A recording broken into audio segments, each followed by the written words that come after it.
Now, before I start on social media, I want first to welcome the breakthrough reached last night between the US and Iran. And I congratulate President Trump, the mediators from Pakistan and Qatar, and all those involved. This is a hugely significant moment. We have long called for de-escalation, and it is vital that all parties seize this opportunity to secure stability in the region and restore freedom of navigation in the Strait of Hormuz, which in turn will ease the economic pressures felt by people here in the United Kingdom and around the world. We will now work closely with our partners to support this agreement and to ensure it turns into a durable, lasting peace. Because today is a big moment for our country. This is a big step, real change for our children and our future. Because today I can announce that the government will ban access to social media for all children under the age of 16.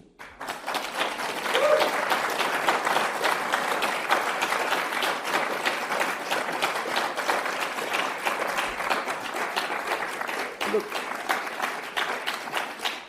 and this is not something I do lightly, and I will not present it as cost-free, as if social media has brought no benefits to young people, because clearly that is wrong.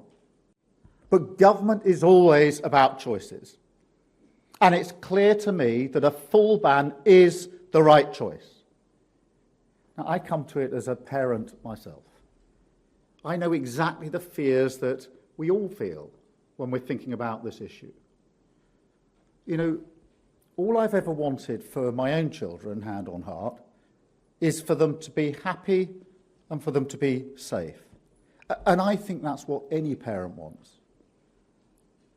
But I ask the question now, do we truly believe that social media creates a happy environment for our children? Do we truly believe that it's a place where they can feel safe? I don't think I even need to answer those questions, do I? Every parent can see it with their own eyes. Social media is making children unhappy. It's making it easier for bullies to harass and abuse them. And it could even be harming their mental health, exposing them to content that is dangerous, because that's what grabs the attention. It's designed to be addictive. Of course it is. Features like the infinite scroll, they're designed to lock you in for hours. And if nothing else, there's an opportunity cost to that. It stops children doing their homework, reading, playing with their friends outside, going to bed at a decent hour. I am not prepared to compromise on the safety and happiness of our children. And that is why this ban must happen, and that is why this ban will happen.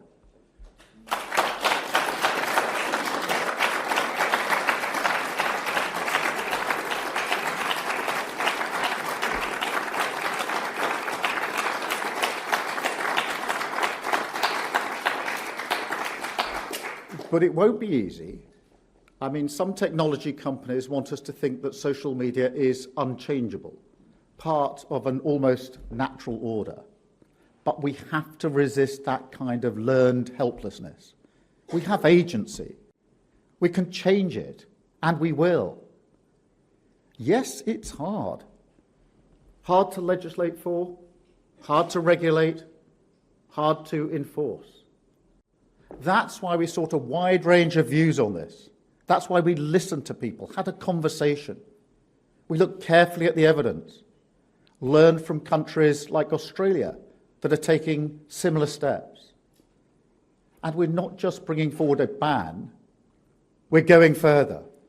We're taking world-leading action on gaming services and live streaming platforms, where, at the moment, strangers can contact any child unchecked. You say that you won't compromise on the happiness of children, but you also know that US big tech will hate this ban. Are you concerned about how President Trump might react to this when you see him at the G7 and the consequences for the UK? And you're announcing this in a major week where you could in days face a leadership challenge. Does this ban set your legacy, and are there any circumstances in which you might step aside? Thank you very much. Well, Beth, thank you for packing, I think, 2 or 3 questions into the one. Look, let me take them in turn. On the US big tech, look, of course, this is about fighting for what we think is right. And I think that protecting children is right. Now, on US big tech, on tech here, I'm a fan of tech and AI. I think it has got huge capability to change our world for the better. And that's why I made a very pro-tech and AI speech last Monday, in fact, at London Tech Week. I'm all in favour of that. I do not accept, and I will never accept, that you can't be both pro-tech and AI and at the same time say, we must protect our children. In fact, when I look at the brilliance of the innovators in AI and tech, I know very well that it is possible to do both. The innovation is incredible in AI and what is going on. Don't tell me that it's impossible for those innovators, those people who are brilliant at technology, to devise the ways to protect our children, and I think we should. So I think you can be pro AI and tech, which I am, but at the same time pro protecting our children, which I am. The two are not incompatible. They're not mutually exclusive. I think they go together. And actually, I think talking to the big tech companies, they know very well that they and all of us have a responsibility to protect children. And so I don't see, I'm not saying there aren't conversations to be had, Beth. I think there will be. But I genuinely think that we can be both pro-tech and AI and at the same time protect our children, and we will protect our children. It's a red line for me.